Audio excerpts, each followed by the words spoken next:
Why mother pushed a white envelope toward my sister during dinner. It contained $150,000 for a down payment on her new residence. My father reacted immediately. He simply looked at me and declared, "You are the failure. We choose to invest in people who succeed." The entire dining room grew quiet. Forks stopped moving. The smiles of everyone disappeared.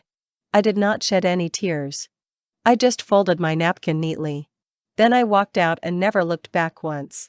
That night, I did not plead for fairness or affection. I began creating something they would never anticipate. 2 years later, my sister drove by my property. She stopped her car abruptly and shouted into her phone, "Dad, you must get over here immediately." I was only 12 when I constructed a suspension bridge. I used wire and simple drinking straws for the state science competition. It successfully supported the weight of a thick textbook. I earned first place. I can still recall standing on the gymnasium stage, searching the audience for my parents. The 2 front row seats were empty. They were in Aurora that weekend, supporting my sister at her beauty pageant. I brought the medal award home that night, feeling proud and exhilarated. My father barely glanced at it before turning up the television. "Such an odd girl," he mumbled. "Why is our daughter playing with machinery?" My mother did not reply. She simply caressed Chloe's hair. My sister proudly displayed her Little Miss Sunshine trophy beneath the living room light. That moment stayed with me like an embedded piece of wood. It was not the spoken criticism. It was the silence that followed. It was the void where genuine parental love should have existed. As I grew older, I understood that love in my family required justification. Every favor, every gift, even every smile, depended on how well you made them look to outsiders. My sister was their perfect child. She received effortless praise, numerous second chances, and constant excuses.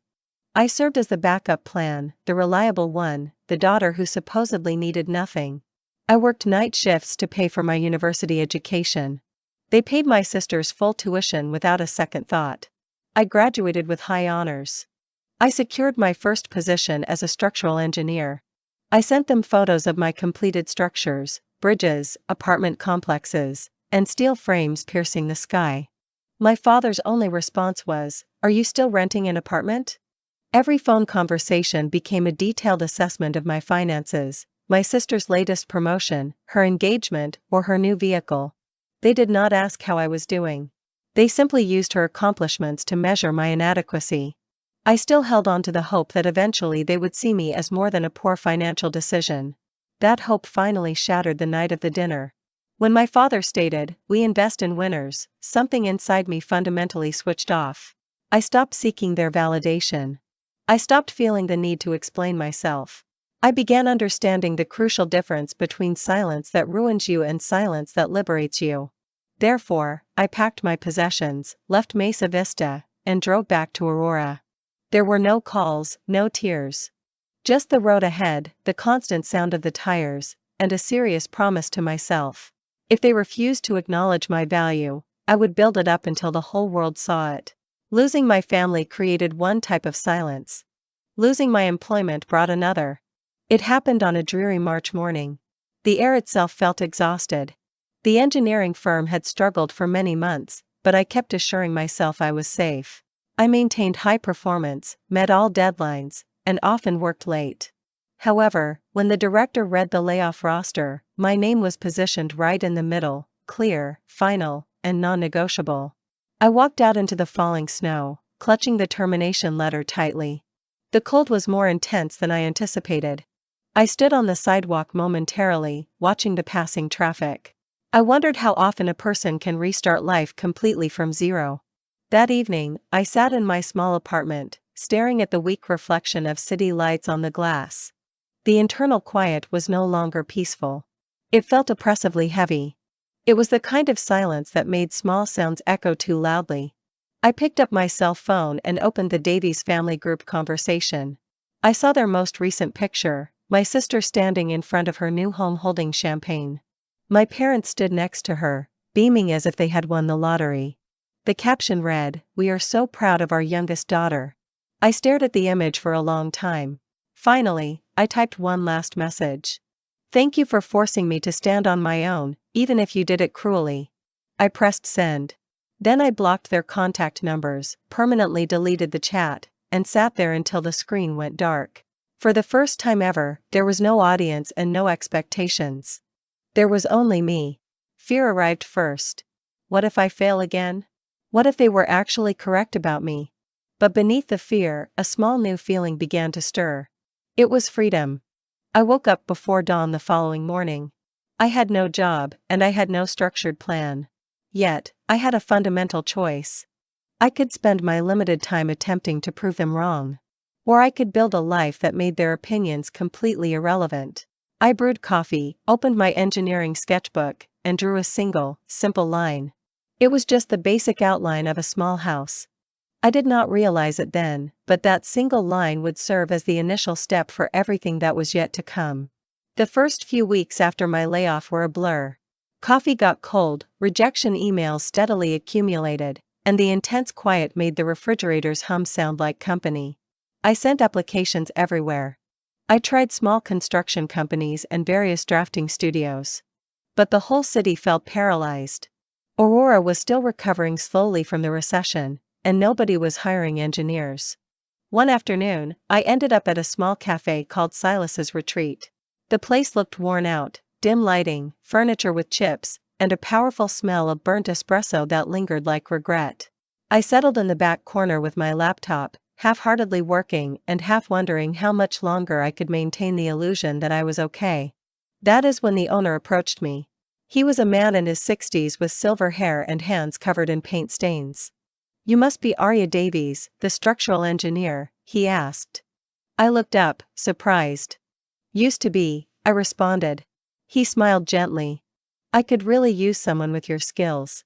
This cafe is falling apart, and I have about $1,000 to fix it. Are you interested?"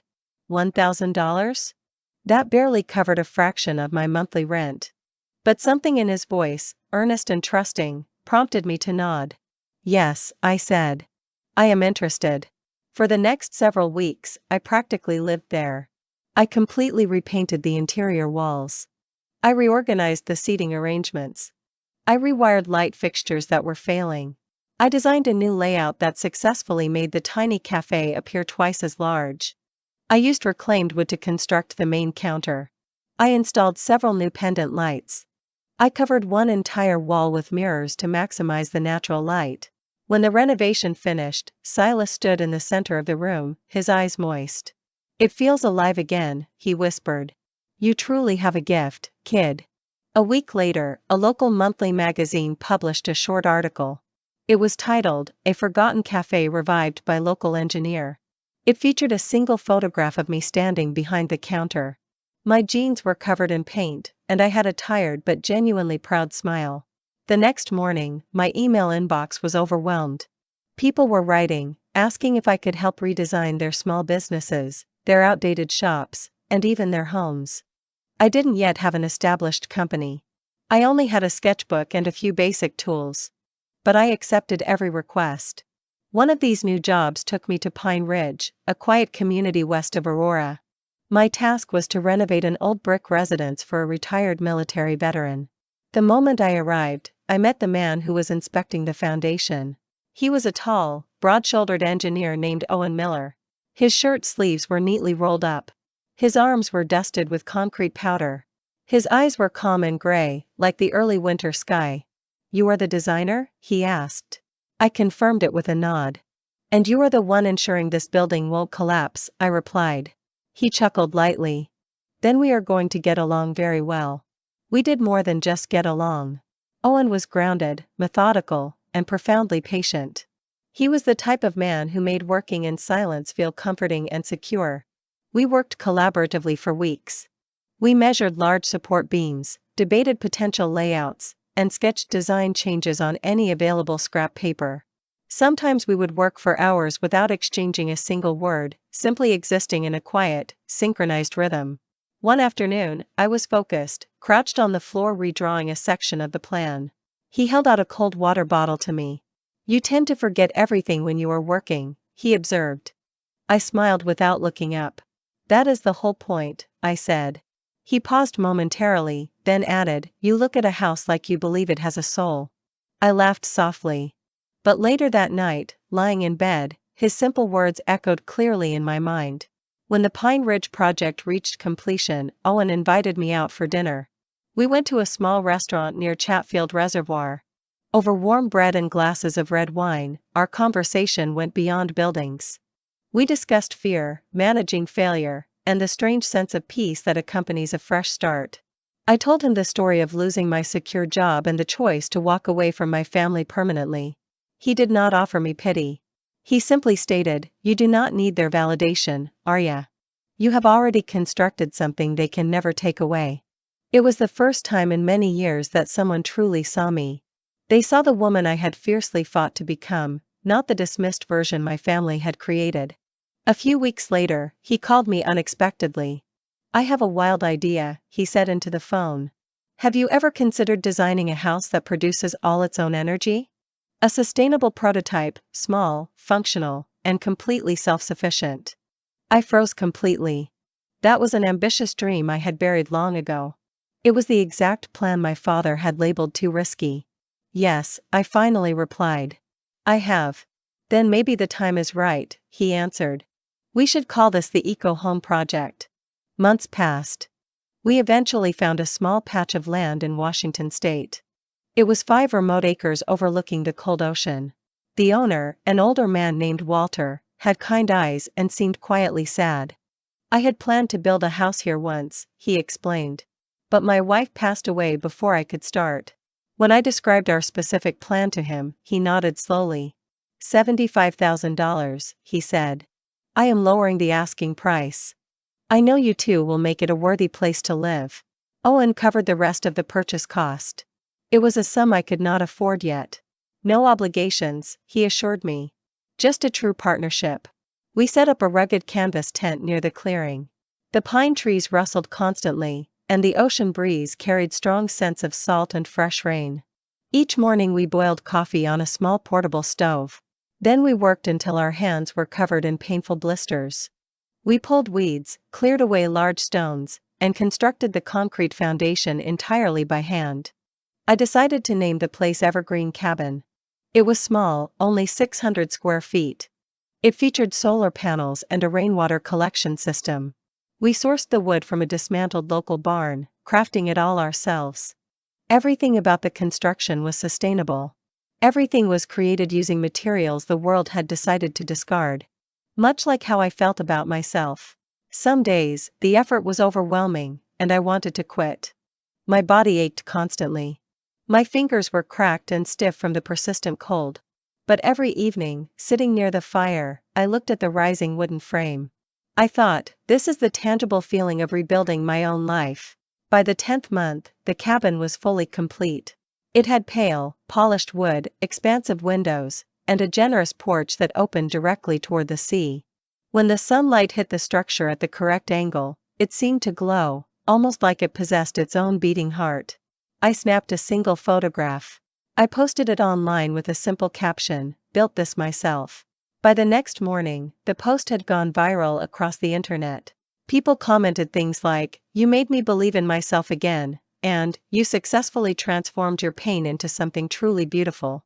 For the first time ever, the world saw me exactly the way I had always wished my parents would. It was a quiet morning in May.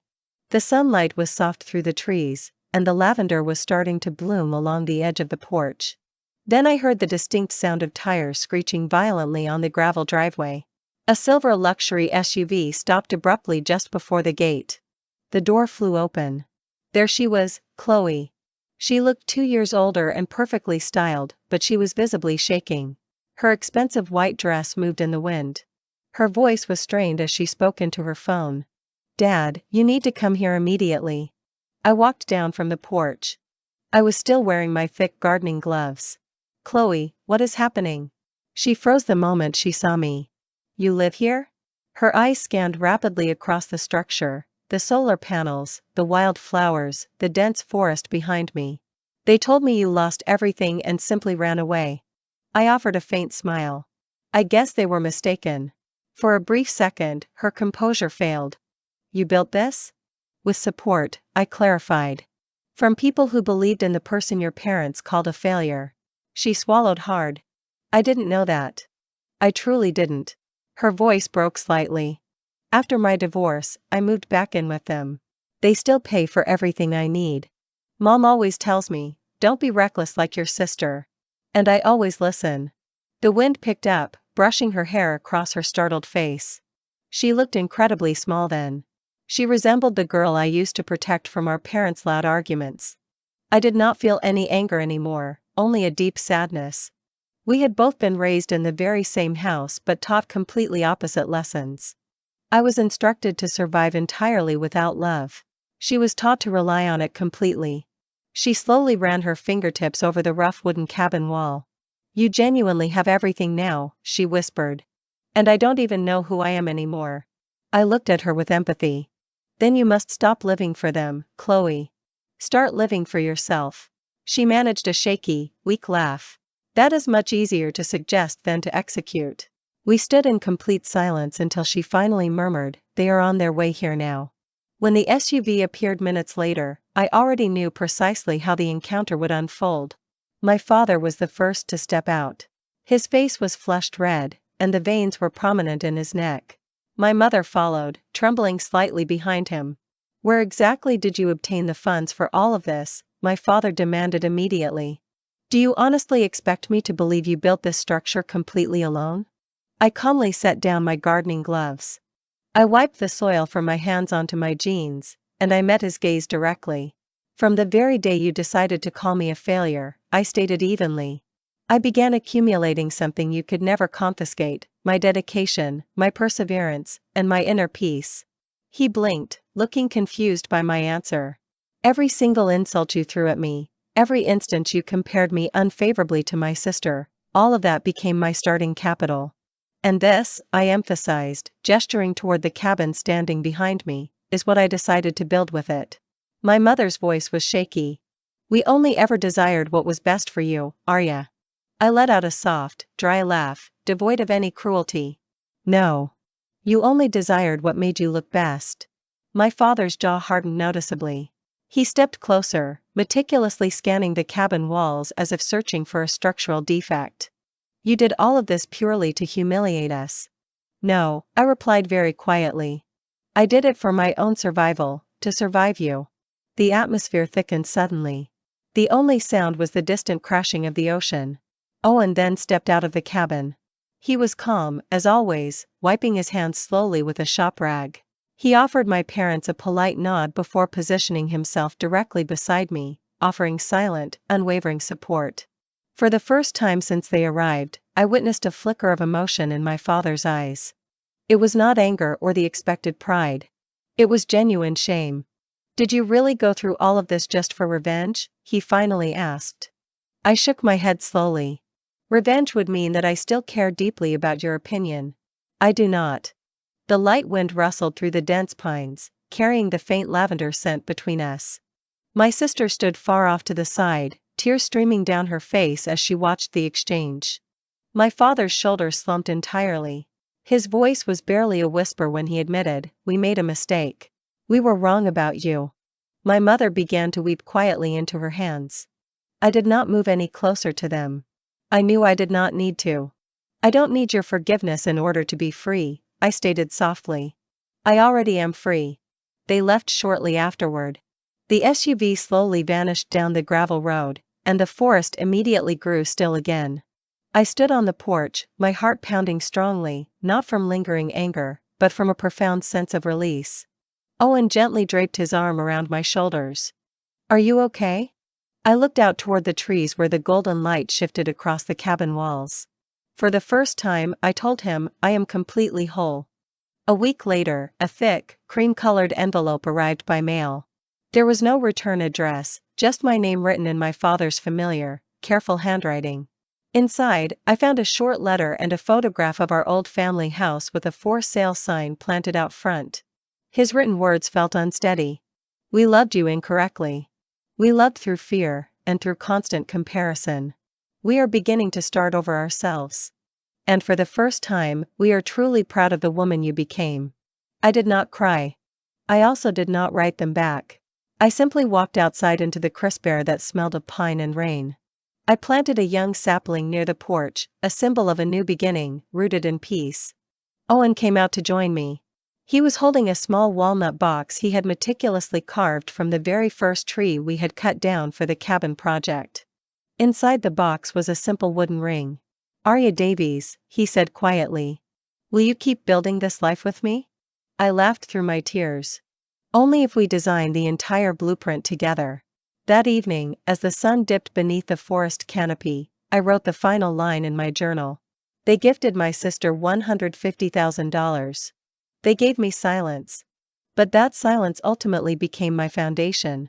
The wind moved through the trees like a solemn promise.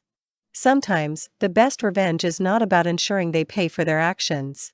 It is simply allowing them to witness your deep happiness without needing any form of their approval. My parents gave me silence, but that silence taught me every important lesson about personal strength, boundaries, and genuine peace. If you have ever been told repeatedly that you will never succeed, I sincerely hope my story serves as a reminder. You can absolutely build a successful life from the ground up, one structure that no one can ever take away from you. Tell me in the comments what you would have chosen to do in my exact situation. And if this story resonated with you, hit subscribe, share it widely, and stick around for the next one. You are truly not alone.